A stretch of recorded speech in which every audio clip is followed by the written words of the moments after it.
in the new year to put these recommendations into action. Well done. Call Lewis Wall. Kia ora, Mr Speaker. Thank you very much for the opportunity to contribute to this discussion about an inquiry that will leave a huge legacy for our Parliament. And so I want to acknowledge the leadership of Dr Paul Hutchinson in being the champion for children. I think that this inquiry report provides a template for whoever is the government in the future to actually address what the heart of this inquiry was about, which was about improving child health outcomes, and it was about preventing child abuse. What I want to highlight are some extracts from the report. One of the clear findings was that parents should be as healthy as possible prior to conception. I mean, I think there is general agreement that in New Zealand we have a bit of a problem around conception. We have a bit of a problem about young people particularly engaging in sexual activity, not being in the right state to then be parents of the 64,000 children who are born in our country every year. So one of the questions for me and for all of us was about who is giving birth to our children and where are they being born.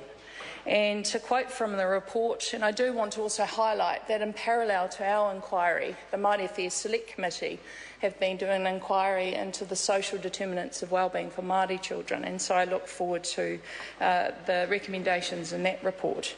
But to quote the report, great effort must be made to ensure that Māori and Pacific Island families have access to services and that those services are culturally centred. I think actually that's one of the biggest challenges that we have.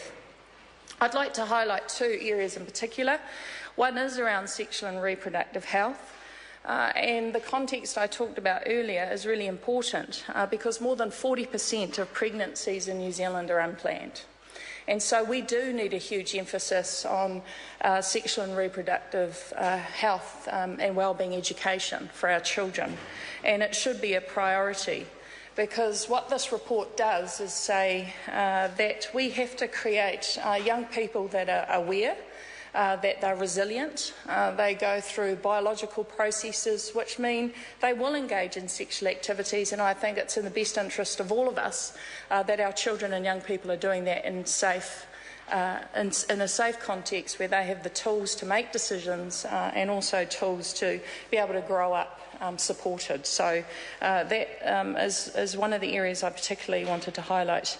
The second area is around the national health target that says that 90% of all pregnancies, mothers should be booked in for antenatal assessment by 10 weeks gestation. And I want to focus on where that recommendation came from, because it was very specific. And it came from an external review of maternity care from Counties Manukau District Health Board, led by Professor Ron Patterson.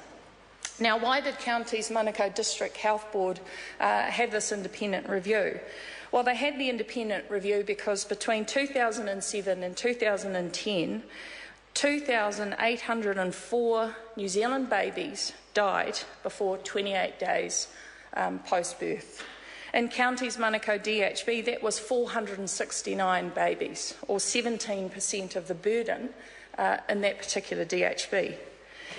Why is it relevant? Well, we have just under 9,000 babies born in South Auckland every year, and of those, 50% are born to Māori and Pacific mothers.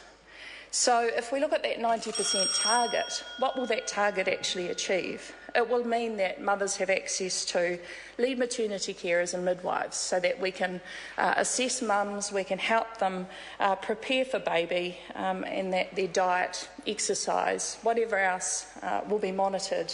But firstly, we will be able to help prevent these neonatal or perinatal mortality statistics. So currently in Counties Manukau District Health Board, only 16% of mothers are receiving the treatment that they are entitled to ensure that we can identify the mothers who are at risk, we can support them, but overwhelmingly the biggest challenge that we have as a country is the distribution of our midwives. So we may have 13.5% of the births, We only have 5.5% of the midwives. We have over 200 midwives short. So this particular recommendation, I believe, can make the biggest difference. And I want to commend again Dr Hutchinson for his leadership. Thank you. I call Louise Upston. Thank you, Mr Speaker. I'm very pleased to be the final speaker on this debate on the